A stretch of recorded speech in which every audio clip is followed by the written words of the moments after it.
बड़े दिन की मुबारकबाद हो आप सभी को। और जैसे कि हम क्या सेलिब्रेट कर रहे हैं, हम क्यों इकट्ठे हुए आज, क्यों इकट्ठे हुए हम आज? यीशु मसीह के जन्मदिन की खुशी मनाने के यीशु मसीह के जन्मदिन की खुशी मनाने के लिए। यीशु कौन है? यीशु हमारा उद्धार करता है। हाँ, लेकिन यीशु की एक और पहचान है जो हमें आज जाननी ज़रूरी है।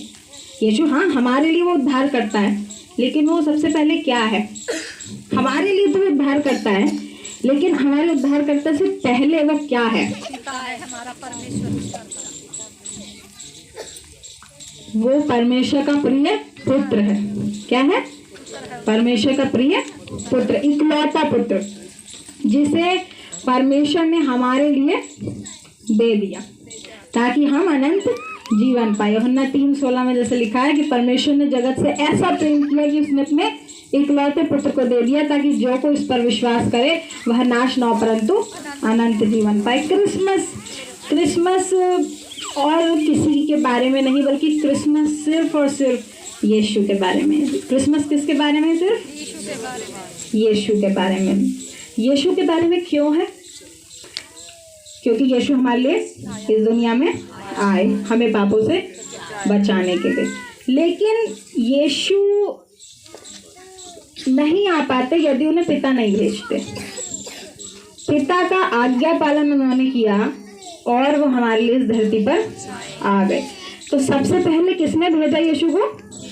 पिता ने। पिता को भी जानना होगा हमें, क्योंकि पिता ने ही यीशु को भेजा और यीशु ने पिता का आज्ञा पालन किया और वो हमारे लिए आए। ठीक है, तो परमेश्वर ने हमसे, जैसे हम पिता परमेश्वर के बारे में देखें, यीशु हमारा उद्धार करता है, लेकिन हम पिता परमेश्वर के बारे में देखें तो जब इस सृष्टि का आरंभ उन्होंने किया तो सबसे पहले किसको बनाया था? आदम हवा को। मनुष्य को अपने ही स्वरूप और अपनी समानता में बनाया था। किस लिए बनाया था? क्यों बनाया था मनुष्य को? ताकि उससे प्रेम करे, उससे एक अच्छा संबंध स्थापित करे। इसीलिए बनाया था मनुष्य को परमेश्वर ने। सिर्फ और सिर्फ कि आदम की वाटिका पूरी दे दी, आदम हवा से कहा तुम इन सब पर राज्य करो, ये सब तुम्हारे वश में है, एंजॉय करो।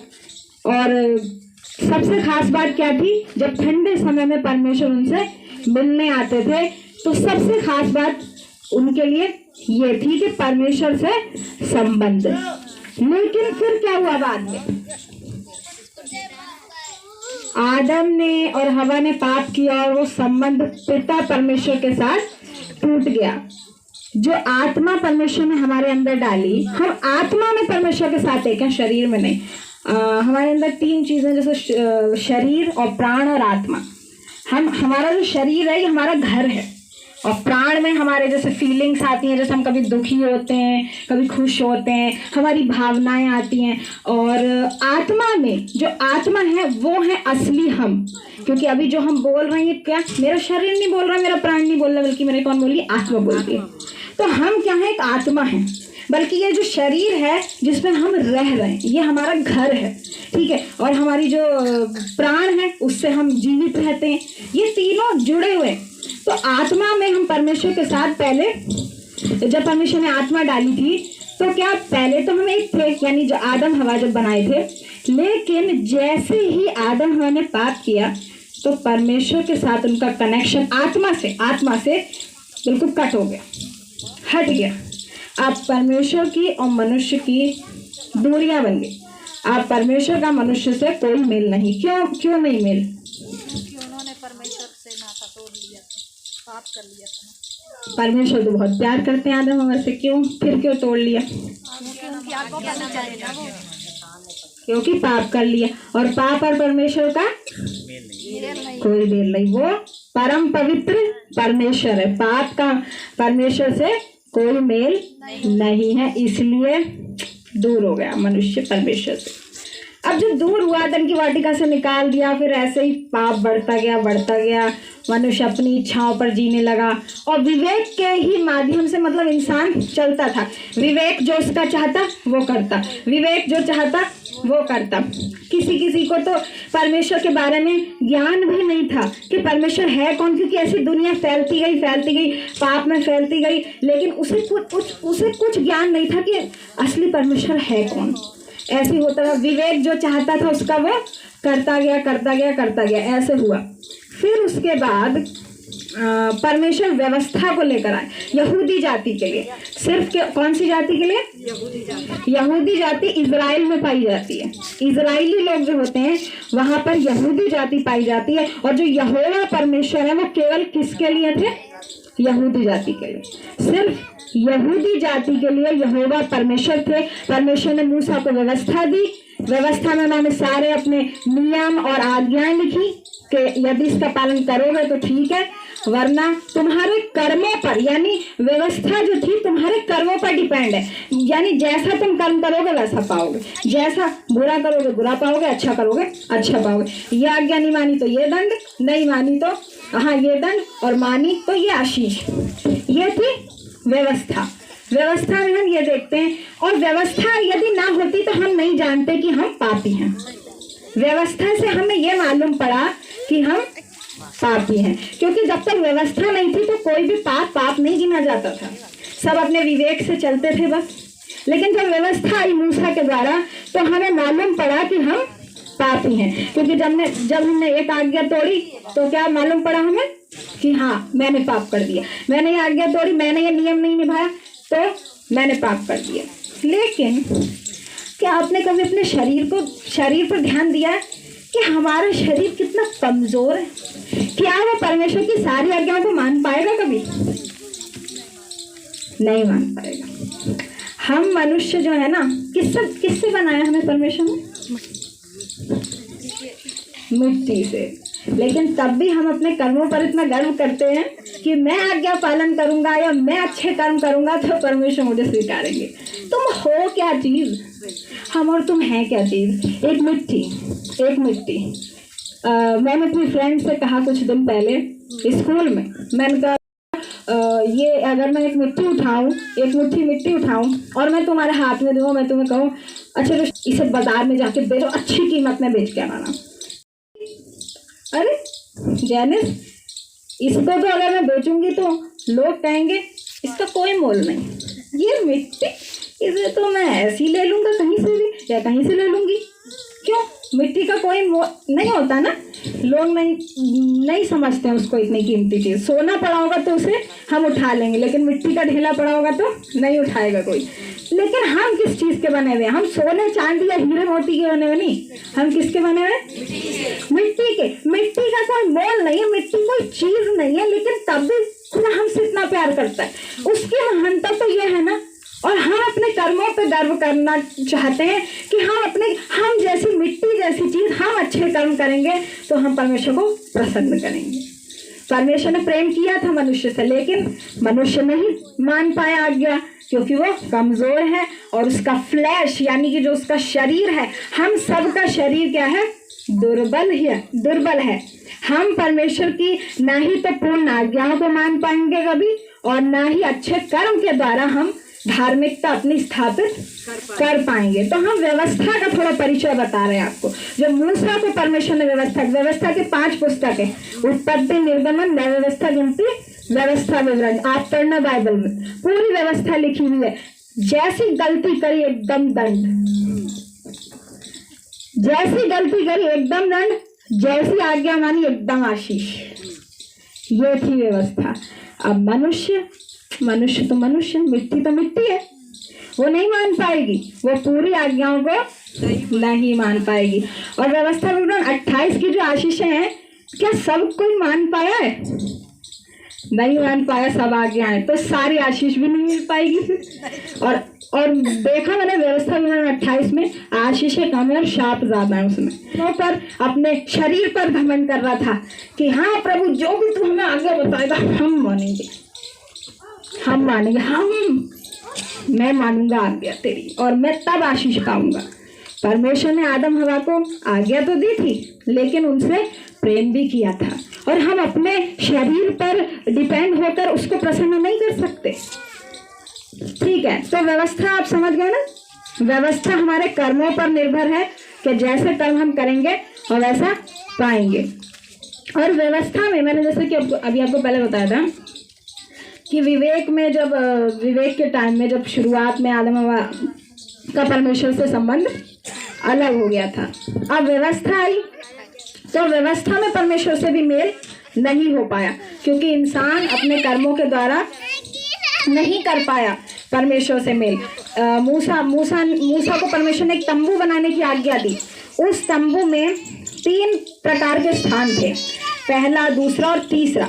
तो जो तीसरा स्थान होता था वो सबसे परम पवित्र स्थान होता था, मतलब सुप्रीम होली, यानी कि सबसे पवित्र स्थान, और उसमें केवल परमेश्वर का वास होता था। और परमेश्वर उस स्थान में, उस विशेष स्थान में रहते थे, और कोई भी ये नहीं था कि हर कोई परमेश्वर के पास जा सकता है। सिर्फ महायाजक ही उस स्थान पर जा सकता था। और अगर महायाजक के मन में जरा सा भी पाप आया ना, जरा सा भी, एक छोटी सी भी गलती, फौरन मर जाता था। अब आप सोचो, हम मनुष्यों के अंदर हम दिमाग में रोज पाप करते हैं। सोचो, कभी डर भी जाते हैं, कभी चिंता भी करते हैं। डरना भी एक पाप है, चिंता करना भी एक पाप है। तो हमारे दिमाग में मन वचन कर्म में कितने, मतलब हमारे दिन भर में पाप और गलतियां बार बार लगातार चलती रहती है। तो महायाजक जब जाता था तो यदि जरा सी भी गलती करी तो फौरन मर जाता था। क्यों? क्योंकि पाप का और परमेश्वर का कोई मेल नहीं है। इस तरह से व्यवस्था में होता था। व्यवस्था में भी हम पिता परमेश्वर से नहीं मिल पाए, लेकिन फिर क्या हुआ? अब ऐसे चलता रहा, मनुष्य अपने कर्म पर कुछ नहीं कर पाया। फिर उसके बाद परमेश्वर ने अपने प्रिय पुत्र यीशु को हमारे लिए भेजा। सॉल्यूशन उसने खुद ही निकाल दिया। हमें सॉल्यूशन निकालने की, यानी कि हमें हल निकालने की जरूरत नहीं पड़ी, हमें मार्ग निकालने की जरूरत नहीं पड़ी, बल्कि उसने स्वयं ही अपने पुत्र को इस धरती पर भेज दिया। जब व्यवस्था में बलियां चढ़ाई जाती थी तो वो किसका लहू होता था, किसका खून होता था? भेड़ों का, बकरों का, इन सारी चीजों का, जानवरों के लहू को चढ़ाया जाता था कि हमारे पाप, अगर मैंने एक पाप कर दिया तो फिर मुझे कुछ बलिदान चढ़ाना पड़ेगा, और फिर मेरी गलती क्षमा हो गई। फिर गलती कर दी, फिर बलिदान चढ़ा दिया, फिर गलती गलती गलती गलती गलती। ऐसे तो हम कभी विजय नहीं पा पाएंगे ना। ऐसे तो हम वही बस बलि चढ़ाएंगे, फिर वही जगह वो चढ़ाएंगे, फिर वही जगह, तो हमें छुटकारा पूर्ण रूप से नहीं मिल पाया। ऐसे तो हम गलती करेंगे बार बार। क्या महायाजक को बताना पड़ता था गलती, मैंने ये गलती कर दी है, फिर वो ले जाता था परमेश्वर के पास। यानी अभी मेरा परमेश्वर से बहुत दूरी है, मेरी बहुत दूरी है, मेरा परमेश्वर से कोई संपर्क नहीं है। मैं अभी महायाजक को बताऊंगा या बताऊंगी मैंने ये पाप कर दिया है। अब महायाजक किसको बताएंगे? परमेश्वर को। अब वो परमेश्वर को बताएंगे, फिर परमेश्वर फिर मेरी गलती को क्षमा करेंगे। इंसान तो दिन में कितनी गलतियां करता है? तो ऐसे क्या, ऐसे बलियां गोल गोल, यही चक्कर, बलियां चढ़ाते रहो और बस करते रहो गलती, बलियां चढ़ाते रहो और करते रहो गलती। ये व्यवस्था में था। व्यवस्था हमेशा मांग करती है कि ये मत करो, वो मत करो, हमेशा मांग। वो तुम्हारी मदद नहीं करेगी कि कैसे उस बात को पूरा करना है, बस मांग करेगी कैसे ही करो। ये थी व्यवस्था जो मूसा को परमेश्वर ने दी थी। लेकिन व्यवस्था से हमें क्या मालूम पड़ा कि हम पापी हैं। जैसे कि एक शीशे में हम देखते हैं तो हमारा मुंह वैसे ही दिखाएगा वो जैसे हम हैं। ये नहीं दिखाएगा, अगर मेरे मुंह पे पिंपल हो रहा है तो ये नहीं दिखाएगा कि नहीं तुम्हारा मुंह साफ है। वो यही दिखाएगा कि मेरे मुंह पे पिंपल है, मेरे मुंह पे दाना हो रहा है, मेरे मुंह पे कुछ लगा हुआ है, वो यही दिखाए। तो व्यवस्था तुमको यही दिखाएगी कि तुम कितने पापी हो। व्यवस्था हमेशा तुमको यही दिखाएगी कि तुम कितनी गलतियां करते हो और तुम कितने पापी हो। ये थी व्यवस्था। समझ गया ना सब व्यवस्था? ठीक। ठीक है। अब जब मनुष्य नहीं कर पाया अपने कर्मों पर, तब परमेश्वर ने अपने प्रिय पुत्र यीशु मसीह को हमारे लिए मरने भेज दिया। क्रिसमस में हम यही तो बात को याद कर रहे हैं ना कि उसने कैसे अपने प्रिय पुत्र यीशु को इस संसार में मरने के लिए भेज दिया। उसने यीशु को यहाँ मौज मस्ती मारने के लिए नहीं भेजा। किस लिए भेजा? मरने के। और मालूम है परमेश्वर पिता की सबसे प्रिय चीज क्या है? सबसे प्यारी चीज जिससे वो बहुत ज्यादा प्यार करते हैं, वो है यीशु। वो है यीशु, उसके पुत्र, प्रिय पुत्र, बिलवड सन। आप अपने बच्चों से कितना प्यार करते हैं? बहुत ज्यादा ना। और केवल इकलौते पुत्र परमेश्वर के, उसको हम अपनी सबसे प्यारी चीज किसी को नहीं देते ना, छुपा छुपा के रखते हैं। नहीं, और वो तो उनके इकलौते बेटे थे ना। उसको किसके लिए भेज दिया? हम सब के लिए मरने के लिए भेज दिया। क्योंकि परमेश्वर को पता है ये भेड़ों का, ये बकरों का लहू ने कभी भी हमेशा के लिए पापों से स्वतंत्र नहीं कर सकता। केवल ऐसा लहू चाहिए जो निष्कलंक हो, बिल्कुल निष्कलंक, मेमना हो, जिसके अंदर कोई भी पाप ना हो। तभी वो कुमारी मरियम से उसने जन्म लिया और उसके अंदर कोई भी पाप का खून नहीं था, वरन वो पवित्र आत्मा के द्वारा मरियम के गर्भ में आए और उन्होंने मरियम के द्वारा जन्म लिया। तो यीशु में कोई पाप नहीं था, क्योंकि वो क्या है? परमेश्वर के प्रिय पुत्र हैं। क्योंकि जैसे माता पिता होते हैं वैसी तो बच्चा होता है ना, उसके अंदर वैसी खून होता है, सब कुछ वैसे होता है। तो यीशु किसके पुत्र है? हमें ये जानने की जरूरत है। परमेश्वर के पुत्र। परमेश्वर क्या है? परम पवित्र परमेश्वर। तो उस परम पवित्र परमेश्वर का पुत्र भी पवित्र है, और उसका पवित्र लहू ने हमें सब पापों से हमें क्या किया? शुद्ध किया। इसीलिए परमेश्वर ने यीशु को भेजा। और हम क्या देख रहे हैं अभी? किस बात पर फोकस कर रहे हैं? कि हमारी परमेश्वर से दूरियां जो हो गई थी पाप के कारण। तो अब जब परमेश्वर से हमारी दूरी थी, अब जब उसने अपने पुत्र को भेजा क्रूस पर मरने के लिए। क्रूस पर मरने के लिए क्यों भेजा? क्योंकि मैंने आपको बताया कि बलिदान जरूरी था। उन जानवरों के बलिदान से ये गोल गोल चक्कर नहीं चलेगा कि फिर कर ली फिर ये चक्कर नहीं, बल्कि अब उसने अपने पुत्र यीशु को ही भेजा ताकि हमेशा के लिए, सर्वदा के लिए वो हमारे पापों को क्षमा कर दे। यीशु का लहू जो पवित्र लहू है, जो निष्कलंक मेमने का लहू है, यीशु को निष्कलंक मेमना भी कहा जाता है, जो हमारे सारे पापों को क्या कर रहा है? लिए जाता है। क्रिसमस पर परमेश्वर ने हमें ये सबसे बड़ी भेंट दे दी। क्या दे दिया? यीशु को दे दिया। अपने प्रिय पुत्र जिससे वो बहुत प्यार करते हैं, उसको हमारे लिए क्या कर दिया? मरने के लिए दे दिया कि मेरा पुत्र अब इस मानव जाति की सारी बुराइयों को, सारे पापों को, सारे अपराधों को, सारी जो भी हमारी बुराइयां थी, बीमारियां थी, पाप ही के कारण बीमारियां आई, पाप ही के कारण लड़ाइयां आई, पाप ही के कारण आज हम अपने शरीर में कभी कभी बीमारियां फील करते हैं। क्यों है वो? पाप के कारण। पाप के कारण आदम ने जैसे पाप किया, तो पाप के कारण क्या? मृत्यु राज्य करने लगी। पाप के कारण मृत्यु राज्य करने लगे। मृत्यु ने अपना जैसे राज्य किया। राज्य करना कैसे कहते हैं ना? एकदम बिल्कुल वर्चस्व जमा लेना, है ना? बिल्कुल मृत्यु ने राज्य किया, तो इसकी वजह से बीमारियां आई, दुख परेशानियां आई, उसकी वजह से पाप राज्य और पाप के कारण मृत्यु राज्य करने लगी। अब जब मृत्यु राज्य करने लगी तो क्या हुआ? हम दुखी थे, परेशान थे, लेकिन यीशु ने हमारी उन सारी बुराइयों को अपने ऊपर ले लिया। अपने ऊपर उस क्रूस पर जो हमारी जब व्यवस्था में चढ़ाया जाता था ना कोई भी जानवर, तो उस जानवर की जो वो होती थी धार्मिकता, जो परमेश्वर ने वो नियुक्त किया था, तो वो हम में आती थी। और हमारी बुराइयां उसमें चली जाती थी और उसे मार दिया जाता था। यानी एक अदला बदली यीशु ने हमारे लिए कर ली। मान लो मैं कहूँ तुम मेरी जगह ले लो, मैं तुम्हारी जगह ले लूँ, तो उसी तरह से यीशु ने अपनी जगह हमें दे दी और हमारी जगह खुद ले ली क्रूस पर। हम इतना जानते हैं यीशु ने मेरे लिए जान दी। हाँ, हम इतना जानते हैं यीशु हमारे क्रूस पर चढ़े, लेकिन वो हमारे लिए ही नहीं चढ़े बल्कि वो हम बन गए। यानी कि यीशु ने किया नहीं था, यीशु ने कुछ बुरा किया नहीं था, वो पाप से अज्ञात था, उसको मालूम भी नहीं था। उसके विचार पवित्र थे, वो पवित्रता से परिपूर्ण है। वो पाप से अज्ञात था, उसने कभी पाप नहीं किया था, लेकिन वो क्यों पापी बन गया?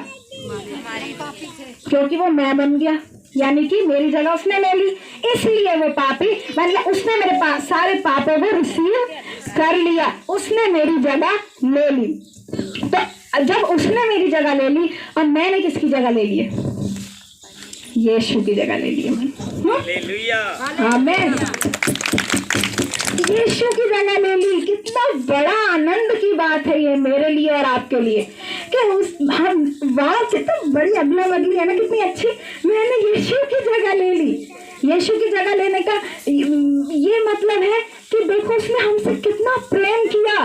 कोई भी अभी मैं सोचूं तो मान लो यहाँ पर अच्छी अच्छी कुर्सियां लगी हो तो कोई नहीं कहेगा, कोई आगे बैठ गया होगा तो कोई नहीं कहेगा कि जा तू पीछे चला जा, मैं आगे आ जाऊं, कोई नहीं करेगा। लेकिन यीशु ने वो अदला बदली कर ली, मतलब मेरी बुराइयों वाली जगह खुद खड़ा हो गया वहां पर और मुझे कहाँ खड़ा कर दिया। मैंने आपको धार्मिकता की परिभाषा बताई थी, राइट स्टैंडिंग विद गॉड, परमेश्वर के साथ। अब बिल्कुल आप सही खड़े हैं, अब आपके अंदर कोई भी वो बुराइयां नहीं रही, क्योंकि आपके अंदर अब आपने किसकी जगह ले ली? यीशु की जगह ले ली। अब मालूम है, अब परमेश्वर आपको अब कैसे देखते हैं? कैसे देखते हैं परमेश्वर आप? अब आप में वो यीशु की तस्वीर को देखते हैं। वाह! अब आपके अंदर, अब जब मैं यीशु के स्थान पर खड़ा हूं या खड़ी हूं, तो अब परमेश्वर मेरे चेहरे में किसके चेहरे को देखते हैं? यीशु के चेहरे को। यीशु के चेहरे को देखते हैं, क्योंकि मैं उसके स्थान पर खड़ा हूं। व्यवस्था ने तो मुझे ये दिखाया कि हाँ मैं पापी था या थी। जब मैंने वो शीशे के समान, जब मैंने व्यवस्था को देखा तो हाँ मुझे पता चला मैंने कितनी गलतियां की, मैंने कितनी अनाज्ञाकारिता की। हाँ मुझे पता चला। और और मैंने यीशु को अपना उद्धारकर्ता जब से ग्रहण किया और कहा मैंने हाँ मैं पापी हूँ, यीशु मेरे जीवन में आइए। जब मैंने अपने पापों का पश्चाताप किया और कहा यीशु आप मेरे उद्धार करता है, तब क्या हुआ? अब आपकी वो आपको किसकी जगह मिल गई? यीशु की जगह मिल गई। अब पिता आपसे दूर नहीं है, ये बहुत बड़ी खुशखबरी है। अब पिता आपसे दूर नहीं है। दूर थे ना परमेश्वर हमसे कितने, क्योंकि हमारे अंदर क्या था? पाप था। कितना बड़ा प्रेम है ना पिता का। पिता ने अपने प्रिय पुत्र को मरने इसलिए भेजा ताकि वो आपसे और मुझसे अपना मेल करा ले, क्योंकि मालूम है वो पापा है, वो पिता है और वो अपने बच्चों से ज्यादा देर दूर नहीं रह सकता। पिता का मतलब मालूम है? पिता बलिदान करता है, त्याग करता है। हाँ, बहुत से ऐसे दुनिया में पिता हैं जो पिता का सही अर्थ नहीं जानते। पिता कभी ये नहीं कहता है कि ये बात करोगे तब मैं तुम्हें ला कर दूंगा। पिता कभी ये नहीं कहता। पिता ये कहता है ले लो सब तुम्हारा, क्योंकि तुम मेरे बच्चे हो। तुम्हें माता पिता इसलिए नहीं देते हैं खाना क्योंकि तुम उनकी आज्ञा पालन करते हो, वो तुम्हें इसलिए देते हैं खाना क्योंकि वो हमारे बच्चे हैं, वो हमारे हैं वो। इसलिए मालूम है उसने हमें अपने स्वरूप और अपनी समानता में बनाया। हम उसकी आत्मा, उसका प्राण हमारे अंदर बसता है। इसलिए तो ये हमारे कर्मों पर डिपेंडेंट नहीं, ये हमारे कर्मों पर, हमारे कामों पर निर्भर नहीं करता। ये उसके प्यार पर निर्भर करता है। पिता का प्रेम हमें, Christmas is all about his love. Christmas उसके प्यार के बारे में, और उसका प्यार क्या है? यीशु है उसका। इसलिए कि सबने पाप किया है और परमेश्वर की महिमा से रहित हैं। वे उसके अनुग्रह ही से उस छुटकारे के द्वारा जो मसीह यीशु में है सेंत में धर्मी ठहराए जाते हैं। उसी को परमेश्वर ने उसके लहू में विश्वास के द्वारा प्रायश्चित ठहराकर खुल्लम खुल्ला प्रदर्शित किया। यह उसकी धार्मिकता को प्रदर्शित करने के लिए हुआ, क्योंकि परमेश्वर ने अपनी सहनशीलता में पहले किए गए पापों को भुला दिया, जिससे कि वर्तमान समय में अपनी धार्मिकता प्रदर्शित करके वो स्वयं ही धर्मी ठहरे और उसका भी धर्मी ठहराने वाला हो जो यीशु पर विश्वास करता है। अतः गर्व करना कहाँ रहा? वह तो रहा ही नहीं। किस प्रकार की व्यवस्था से? कर्मों की व्यवस्था से नहीं, परंतु विश्वास की व्यवस्था से। इसलिए हम इस परिणाम पर पहुंचते हैं कि मनुष्य व्यवस्था के कामों से नहीं वरन विश्वास के द्वारा धर्मी ठहराया जाता है। आमीन आमीन। क्या? सबने पाप किया, सब परमेश्वर की महिमा से रहित है। लेकिन अब हम कौन सी व्यवस्था में? विश्वास की व्यवस्था में। हमने कुछ नहीं किया, जैसा मैंने अभी आपको बताया था, यीशु ने कुछ गलत नहीं किया, तब भी उसने केवल क्या ली थी? मेरी जगह ली थी। तो मैंने कुछ अच्छा नहीं किया तो मैंने उसकी जगह ले ली। तो इसलिए अब हम कर्मों पर घमंड ना करें, वरन हम धर्मी किसके कारण है? विश्वास के कारण। सिर्फ मैंने विश्वास किया यीशु पर और मुझे धार्मिकता तोहफे में मिल गई। और एक शब्द पर आप ध्यान देना, आप घर जाकर पढ़ना इसे, परमेश्वर की धार्मिकता। जब तुम व्यवस्था के कामों से परमेश्वर को प्रसन्न कर रहे थे तो वो क्या थी? तुम्हारी धार्मिकता थी, तुम्हारे धर्म के काम थे वो। लेकिन अब किसकी धार्मिकता में मिल गई है? परमेश्वर की धार्मिकता। परमेश्वर की धार्मिकता कौन है? यीशु। अब स्वयं जो यीशु ने किया, यीशु ने सारी आज्ञाओं का पालन किया जो परमेश्वर का, तो अब वो धार्मिकता मेरी हो चुकी है। अब मैं अपने कर्मों पर घमंड ना करूं कि मैंने जो अच्छा काम किया तब परमेश्वर मुझसे प्रसन्न होंगे। लेकिन अब जो यीशु की धार्मिकता है वो मुझे मिल चुकी है। के द्वारा धर्मी ठहराए जाकर अपने प्रभु यीशु मसीह के द्वारा परमेश्वर से हमारा मेल है। ठीक है, अब विश्वास के द्वारा हम धर्मी ठहरा दिए गए। अब हमारा क्या हो गया? परमेश्वर से मेल हो गया। अब मालूम है एक बहुत खास चीज, क्योंकि पहले जब व्यवस्था थी और जब आदम हुआ के टाइम, तो हम उसे पिता नहीं कह सकते थे क्योंकि हमारा उससे लगाव जोड़ नहीं था। अब मालूम है जब हम यीशु में आ गए तो अब हम उसे पिता कहकर पुकार सकते हैं। पिता नहीं कह सकते थे। क्यों नहीं कह सकते थे? क्योंकि हमारा मेल उसके साथ नहीं था। अब हम उसे क्या कह सकते हैं? पिता कह सकते हैं। पहले पिता नहीं कह सकते थे। अब हम उसे हे अब्बा और हे पिता कहकर पुकारते हैं। और एक चीज और, जो पिता होता है, जैसे माता पिता होते हैं हमारे, मैं संसारिक दृष्टि से यदि आपको बताऊं, माता पिता होते हैं हमारे। आप सभी अपने माता पिता को देख सकते हैं, अगर बैठे हुए हैं आपके माता पिता यहाँ। हमारे जो माता पिता होते हैं उनकी आदतें हमसे मिलती जुलती होती है कि नहीं? क्यों नहीं? शक्ल भी होती है नहीं, या फिर हमें कुछ प्रयास करने पड़ते हैं उनके जैसे बनने के लिए। हाँ? हमें मतलब अपनी कोशिश करनी पड़ती है उनके जैसे शक्ल बनाने के लिए या उनकी जैसी आदतें करने के लिए। हाँ नहीं ना? अगर मैं कहूँ मैं अपनी आवाज माँ की तरह बनाऊं तो मुझसे बन जाएगी? नहीं, वो खुद से है, क्योंकि मेरी माता के गुण मुझ में है, क्योंकि मैंने उससे क्या लिया? जन्म लिया। मेरे पिता के गुण मुझ में हैं। अगर मैं अपने पिता जैसे अपनी आंखें कर लूं माता जैसी, हाँ, या फिर आवाज में ऐसी करूं, या फिर शारीरिक गठन भी मैं अपना ऐसे ही करूं माता पिता की तरह बनाने की कोशिश करूं तो बन जाएगा? कितने भी तुम प्रयास कर लो, लेकिन जैसे तुम जन्मे हो ना वैसे ही रहोगे, और जो माता पिता के गुण है ना वही तुम में जाएंगे। तुम कितनी कोशिश कर लो उनके जैसी शक्ल बनाने की, नहीं, वो ऑलरेडी होगा ना, क्योंकि तुम उनसे जन्म, मैंने अपने माता पिता से जन्म लिया, तो उनकी जैसी शक्ल भी होगी, उनके जैसे गुण होंगे, उनकी जैसी आवाज होगी, कुछ भी हो सकता है। लेकिन हम, क्योंकि हम किससे बनाए गए? अपने माता पिता के ही हैं, हम माता पिता से बनाए गए, हम उनके हैं, तो उनके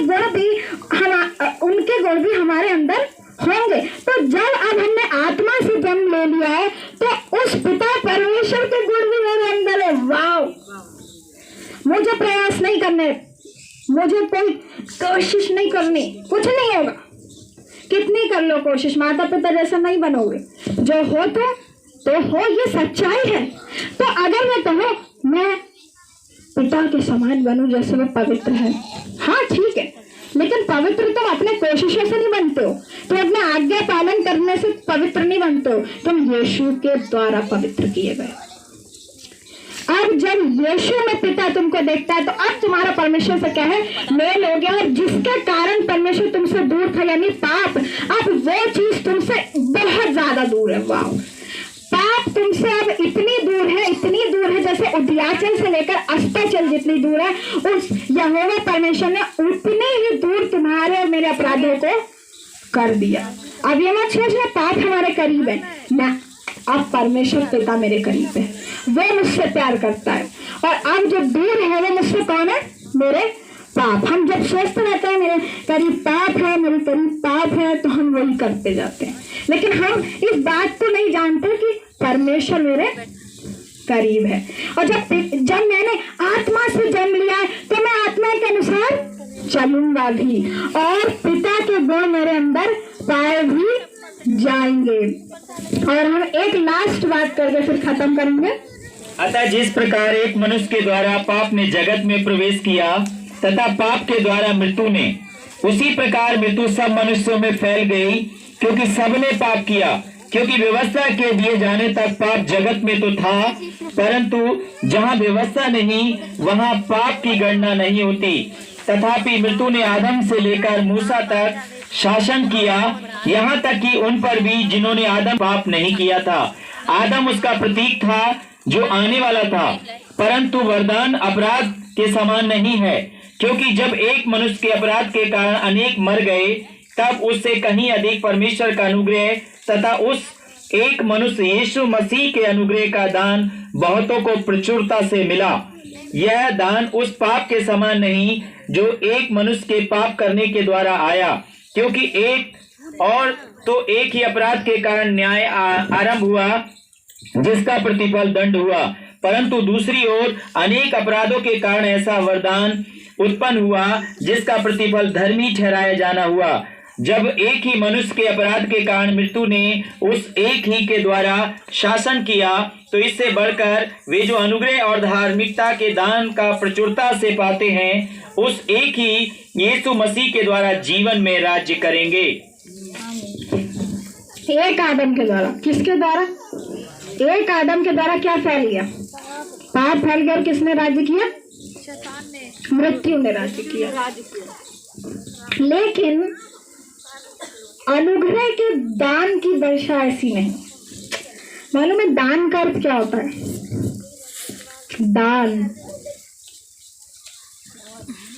दान का अर्थ होता है गिफ्ट। दान का अर्थ होता है तोहफा, वरदान। गिफ्ट कहते हैं ना, मुझे इस चीज का वरदान है, तो यानी कि मुझे इस चीज का गिफ्ट है परमेश्वर की ओर से। तो जैसा एक मनुष्य के पाप के कारण मृत्यु ने राज्य किया, लेकिन दान की दशा अनुग्रह की ऐसी नहीं। जैसा एक मनुष्य ने तो मृत्यु फैलाई, लेकिन बहुत से अपराधों के कारण एक ऐसा वरदान उत्पन्न हुआ। कौन सा वरदान? गिफ्ट। आज हम गिफ्ट की बात करने वाले हैं। एक ऐसा उपहार मिला है हमें इस क्रिसमस, जिसमें सब कुछ है, सब कुछ। और वो कौन है? यीशु। कौन है? यीशु। सोचो, हम परमेश्वर से बहुत कुछ मांगते हैं, परमेश्वर मुझे ये दे दीजिए, वो दे दीजिए, ये दे दीजिए, वो दे दीजिए, लेकिन मालूम है परमेश्वर कहते हैं बेटा मैंने तुझे 2020 साल पहले सब कुछ दे दिया है। मालूम है क्या? वो है यीशु। यीशु में जब आप हैं तो सारी आशीषें, सारी चीजें तो मेरी है सब, क्योंकि वो तो मेरा पिता बन गया ना। और पिता जब वो हमारा है तो मैं वारिस भी हूँ। वाह, जब वो मेरा पिता है तो मैं वारिस नहीं हूँ क्या? वारिस भी हूँ मैं। इतना बड़ा तोहफा उसने मुझे दिया। और मालूम है मेरे पिता परमेश्वर की कितनी पहुंच है? इस स्वर्ग और पृथ्वी का सृजनहार परमेश्वर, स्वर्ग और पृथ्वी का सृजनहार परमेश्वर है मेरा पिता। राजाओं का राजा है मेरा पिता। और मैं मालूम है क्या हूं? एक राजकुमार, एक राजकुमारी। मेरे सिर पर अनुग्रह का ताज है। मेरे जो वस्त्र हैं वो उद्धार और धार्मिकता के वस्त्र हैं। और चद्दर जो मुझे उड़ाई गई है वो भी धार्मिकता की चद्दर है। और जहां पर मैं खड़ा हूं या खड़ी हूं वो भी परमेश्वर के साथ एकदम सही स्टैंडिंग है मेरी, क्योंकि यीशु ने मेरे उस बुरे को बना लिया था और सब कुछ नाश कर दिया। और जब यीशु जी उठे तो उसने सारी बातों पर क्या कर ली?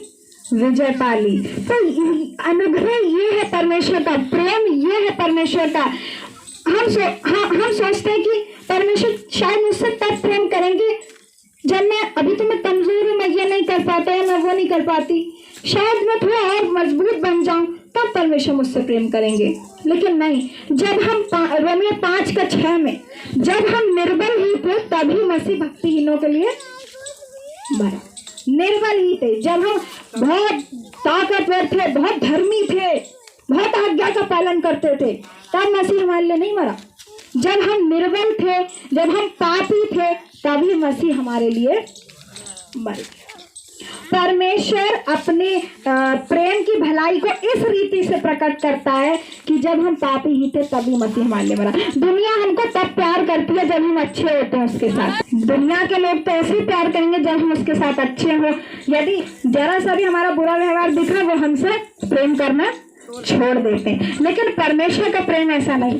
परमेश्वर का प्रेम जब हम बुरे थे, जब हम निर्बल थे, पापी थे, तब उसने हमसे प्रेम किया। और उसके अनुग्रह की यही परिभाषा है कि जब हम लायक नहीं थे, यानी कि ना लायक, यानी कि जिसके हम लायक नहीं थे, जो हमने कमाया नहीं, जो हमने अर्जित नहीं किया, बल्कि हमको फ्री में दे दिया। कैसे दे दिया? फ्री में दे दिया। अभी हमने पढ़ा था सेंत मेत दे दिया। सेंत मेत का क्या अर्थ होता है? फ्री। फ्री यीशु जैसा गिफ्ट मुझे फ्री मिला है। वाव, यीशु जैसा गिफ्ट मुझे फ्री मिला है। मुझे उद्धार मिल गया और मेरा परमेश्वर से मेल हो गया। और जब परमेश्वर से मेल हो गया तो मैं उसकी क्या बन गया? संतान बन गया। और जब संतान बन गया तो मैं वारिस भी हूँ। तो क्या आपको अभी भी लगता है कि कुछ ऐसा बाकी है जो मैं परमेश्वर से कुछ चीज की मांग करूं? सब कुछ है आपके पास। अमीरों के पास बहुत ज्यादा हो सकता है, लेकिन आपके पास सब कुछ है, क्योंकि आपके पास यीशु है। और अब जो अनुग्रह और धर्म रूपी वरदान को प्राप्त करता है वो किसमें राज्य करेगा? अनंत जीवन में राज्य करेगा। लेकिन जो अगर कोई अपने कर्मों पर घमंड कर रहा है कि नहीं प्रभु मैं ये जगह नहीं ले रहा, ये वाली जो यीशु वाली मैं अपने कर्मों पर कर लूंगा, तो वो उसका कोई गारंटी नहीं ले सकते हम। लेकिन जिसने अनुग्रह पे पाया है और जिसने उसके धर्म रूपी वरदान को, उसके लिए तुम्हें कुछ कीमत नहीं चुकानी, किसी बात के लिए कोई तुम्हें कीमत नहीं चुकानी। वो तुमने कैसे पाया? सेंत मेत पाया है। फ्री गिफ्ट, ये फ्री है। यीशु फ्री है।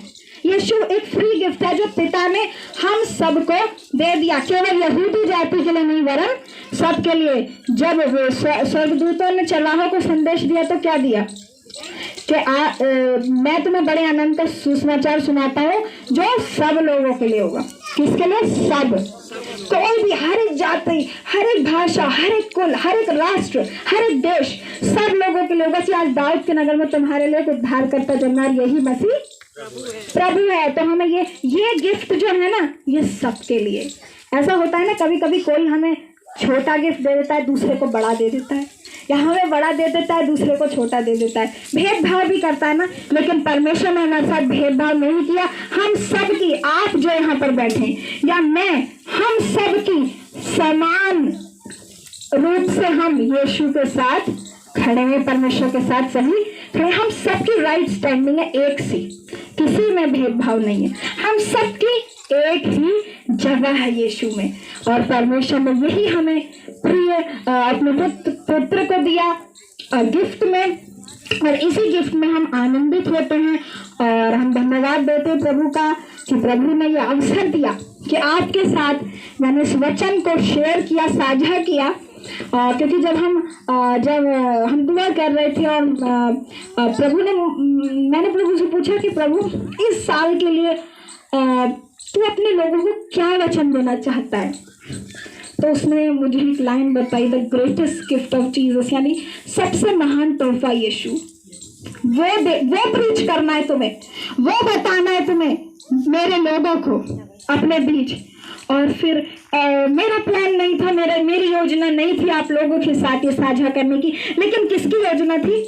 परमेश्वर की योजना थी। अक्टूबर के महीने में परमेश्वर ने मुझे ये संदेश आपके लिए दिया था। फिर मेरे पापा बोले, मेरी माँ, कि हाँ जहनिस आप शेयर करना वचन। तो मुझे इस बात को सोचकर खुशी हुई कि परमेश्वर की योजनाएं पूरी होती हैं। और मुझे यकीन है, क्योंकि मैं नहीं हूँ जो मेरी अगुवाई कर रहा है और आपको वचन सुना रहा है, और मुझे मालूम है कि ये अनुग्रह आपके जीवन में राज्य करेगा, क्योंकि हमने अनुग्रह कौन है? यीशु है। और आज हम उसके प्रेम को, हम उसकी दया को, उसके अनुग्रह को महसूस करेंगे जो पिता ने हमारे लिए दे दिया। इससे बड़ा तोहफा और कुछ नहीं। जिसने अपने निज पुत्र तक को न रख छोड़ा, वह हमें उसके साथ और सब कुछ क्यों ना देगा। हमने यीशु को मांगा नहीं था परमेश्वर से, लेकिन उसने बिना कहे दे दिया। मैंने नहीं मांगा था, ये मेरा प्रेम नहीं जो जिसने उसे खींचा मेरी ओर, बल्कि ये उसका प्यार था, क्योंकि वो मुझसे प्यार करता था। जितना ज्यादा प्रेम आप जिस चीज से करते हैं, उतनी नफरत आपको उस चीज से होती है जो उसके अंदर, जो उस व्यक्ति के अंदर उसको बर्बाद कर रही होती है। वो जो पाप बर्बाद कर रहा था, तभी क्योंकि परमेश्वर मुझसे ज्यादा प्रेम करते थे, इसलिए उसने पाप को हटाने के लिए अपने प्रिय पुत्र यीशु को भेजा। और आज मुझे विश्वास है कि पवित्र आत्मा और प्रभु यीशु का प्रेम, और पवित्र आत्मा प्रभु यीशु का प्रेम आज आपके हृदयों में डालेगा, अवश्य डालेगा। क्योंकि आशा से लज्जा नहीं होती, क्योंकि परमेश्वर का प्रेम हमारे हृदयों में उंडेला गया है। और परमेश्वर का प्रेम यीशु है, वो फ्री गिफ्ट है जो हमें परमेश्वर पिता ने दिया है। और हम दुआ मांगते हैं आप लोगों के लिए कि उसका अनुग्रह आप बीमारियों के लिए प्रार्थना करते हो ना। जब हम प्रार्थना करने बैठते हैं तो हम सर्वप्रथम हाँ करते हैं, धन्यवाद, ठीक है। हम बीमारियों के लिए मांगने लगते हैं सबसे पहले, या हम अपने एफर्ट्स दिखाते हैं, प्रभु कर दे ठीक। लेकिन क्या आपको मालूम नहीं आप ठीक हैं? क्योंकि यीशु ने 2020 साल पहले ही आपकी बीमारियों को ले लिया था। तो क्या हम इस बात पर विश्वास नहीं कर सकते? कार्य पूरा हो चुका है और हम अब भी सोच रहे हैं कि अब हो कुछ। कार्य पूरा हो चुका है। सिर्फ आप किससे धर्मी ठहरे? विश्वासी। तो आप विश्वास करें कि नहीं, मैं नहीं बीमार, नहीं, मेरे अंदर ये गलत आदत नहीं है, क्योंकि यीशु ने मेरे पापों को ले लिया। अब मैं मुंह से अपने बोलते रहे, वचन आपको गाइड करेगा। ये बाइबल जो है वचन है, ये फोटो एल्बम है पिता के प्रेम का, उसके प्रिय पुत्र यीशु का। जितना आप इसको देखोगे, जितना आप देखोगे ना इसको, उतना ही परमेश्वर के प्रेम में बढ़ते चले जाओगे। प्रभु आपको आशीष दे और परमेश्वर का प्रेम आप जाने कि वो आपसे कितना प्रेम करते हैं। और क्रिसमस इसी के बारे में, क्रिसमस यीशु के बारे में। किसके बारे में? सभी एक साथ बोलें, क्रिसमस किसके बारे में? यीशु के बारे में। और हमें क्या तोहफा मिला है? सबसे महान यीशु, सबसे सर्वोत्तम उपहार मिल गया। अब हमें किसी चीज की जरूरत नहीं, अब हमारे पास सब कुछ है, क्योंकि हमारा पिता के साथ अब मेल हो गया। तो प्रभु आपको आशीष दे। ठीक है, थैंक यू। तो पिता परमेश्वर कौन है? पवित्र है। पिता परमेश्वर कौन है? पवित्र है, ठीक है। और ये आदम है, ठीक। आदम ने क्या किया? पाप किया। तो जब पाप किया तो पाप कर दिया, तो इन्होंने परमेश्वर ने क्या कर दिया? अदन के बगीचे से इन्हें क्या कर दिया? बाहर कर दिया। अब पाप है बीच में, मतलब ये पाप आ गया, तो पिता परमेश्वर की और इस मनुष्य की क्या है? दूरी हो गई, और बीच में खाई हो गई। बीच में क्या हो गई? खाई हो गई, क्योंकि ये पवित्र हैं और ये पापी हैं। तो परमेश्वर कभी पाप से समझौता नहीं करेंगे, क्योंकि ये पवित्र है। जैसे कहते हैं ना, अंधेरा और रोशनी एक साथ नहीं रह सकते ना। तो अब इस पिता परमेश्वर ने देखा कि ये आदम जो है पाप करता जा रहा, पाप करता जा रहा है। जब देखो बलिदान चढ़ा रहा, बकरा मार रहा है, मुर्गा मार रहा है, तो रोज कर रहा, करता जा रहा, दिन भर में जाने कितने पाप कर रहा है। तो अब मैं क्या करूं? अपने, मान लो मैं यीशु के रूप में हूं, अपने प्रिय पुत्र को क्या करूंगा? भेजूंगा इस आदम के लिए, इसके संतान के लिए। तो अब अभी जो जेनिस ने बताया कि क्या किया, पिता ने यीशु को भेजा, तो इसकी जगह यीशु ने ले ली, इसकी जगह यीशु ने ले ली। अब ये जो आदम पापी था, इसके पाप अब किसने ले लिए? यीशु ने ले लिए। तो अब यहां यीशु की जगह अब कौन खड़ा है? आदम खड़ा है, आप खड़े हैं। ध्यान दें, आप खड़े हैं। मैंने, यानी इस आदम ने क्या किया? एक सिर्फ विश्वास किया। क्या किया? विश्वास किया, और इस विश्वास के कारण अब यीशु ने जगह ले ली। देखिए, आपकी जगह किसने ले ली? यीशु ने ले ली। आपके गंदे विचार, आपके पाप, आपकी बीमारी, आपकी लड़ाई, आपके झगड़े, सब किसने ले लिए? यीशु ने ले लिए। अब आप यीशु की जगह में खड़े हो गए। आप किसकी जगह में खड़े हो गए? यीशु के। तो आप अभी धर्मी है कि पापी है? अभी आप कौन है? पापी है कि धर्मी है? आधे लोग बोल रहे हैं। अभी आप लोग धर्मी है कि पापी है? अब धर्मी है, क्योंकि आपने कौन सी जगह ले ली है? यीशु की। यीशु पापी है? पवित्र है। तो यीशु ने आपकी बुराई, आपकी जितनी भी बेकार की बातें, सब अब यीशु ने ले ली। अब यीशु अब मेरी जगह खड़ा हो गया, तो आपको पवित्र बना दिया है। आपको क्या बना दिया है? पवित्र बना दिया है। तो ये गिफ्ट मिल गया हमें। क्या मिल गया? ये गिफ्ट मिल गया। तो अब हमें क्या सोचना है? हम कौन है? अब धर्मी लोग हैं। हम कौन है? अब धर्मी लोग हैं। तो हम मसीह में धर्मी हैं, तो मसीह ने सब कुछ कर दिया है। तो अब हमें क्या करना है? सिर्फ प्रभु में चलना है। क्या करना है? चलना है सिर्फ। अब मैं सोचूं मैं बड़े अच्छे कर्म करूंगा, कर्म करने चाहिए, मैं ये नहीं कह रहा अच्छे कर्म नहीं करने चाहिए, लेकिन आप ये सोचो, जैसे जेनिस ने एक बहुत अच्छी बात बताई कि अगर ये माँ की आवाज कहे कि माँ की आवाज पतली है, और मतलब बच्चा ये कहे कि मैं अपनी माँ की आवाज में बनाऊंगी, सीख जाऊंगी, तो सीख जाएगा बच्चा? उसके ब्लड में आ चुकी है वो। कई बार फोन करते हैं लोग, तो कभी कभी जब ये उठाती है फोन, तो कहते हैं अच्छा नीता कैसी हो? कहिए मैं नीता नहीं हूं, मैं बेटी बोल रही हूं उनकी। एक ही आवाज है, क्योंकि आवाज एक ही है बिल्कुल। तो गुण जो है ना, अब हमारे पाप के गुण यीशु मसीह ने ले लिए, तो हमें पवित्र बना दिया। क्या बना दिया? पवित्र। तो अपने आप को अब पापी मत गिनना। क्या मत गिनना? पापी। आपको प्रभु ने पवित्र बना दिया। तो सब कुछ अब पिता के द्वारा, अब ये पुत्र का ही है सब कुछ, है नहीं? तो पुत्र ने कह दिया मैं तुम्हें देता हूं, मैं तुम्हें देता हूं। तो अब ये निराश होने की जरूरत नहीं है। मेरे पास ये गिफ्ट मिल गया यीशु में। यही क्रिसमस है। यही क्या है? क्रिसमस है। अगर आप इस बात को जान गए कि मेरे पाप अब यीशु ने उठा लिए हैं, मैं धर्मी बन गया हूं, मेरे विचार उसने गंदे ले लिए, अब मैं पवित्र बन गया हूं, प्रभु मेरे लिए सब कुछ बन गया है, तो आप एक अच्छे जीवन को पालेंगे, हार बनकर आगे। गिफ्ट होता है ना, बहुत कीमती चीज होती है। तो हमें कीमती चीज मिल गई। क्या मिल गई? कीमती चीज मिल गई। तो ठीक है, प्रभु सबको आशीष दे।